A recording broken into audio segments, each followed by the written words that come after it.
ભારતીય જનતા પાર્ટીના 46મા સ્થાપના દિવસની ઉજવણી પ્રસંગે ખેડબ્રહ્માની આર્ટ્સ એન્ડ કોમર્સ કોલેજના હોલમાં જિલ્લા ભાજપ પ્રમુખ કનુભાઈ પટેલના અધ્યક્ષ સ્થાને સક્રિય સદસ્ય કાર્યકર સંમેલન યોજાયું હતું।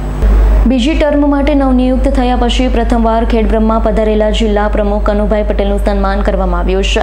અરવલ્લી જિલ્લા ભાજપના પૂર્વ પ્રમુખ રાજુભાઈ પટેલ ઉપસ્થિત સક્રિય કાર્યકરોને જનસંઘથી ભાજપ સુધીની મંજિલ સુધી પહોંચાડવા ભાજપની ગાથા વર્ણવી હતી। સાથે જિલ્લા ભાજપ પ્રમુખ કનુભાઈ પટેલે નાગરિકોને ભૂતકાળમાં પડેલી મુશ્કેલીઓમાંથી લોકોને બહાર લાવનાર ભાજપની સિદ્ધિઓ વર્ણવી છે।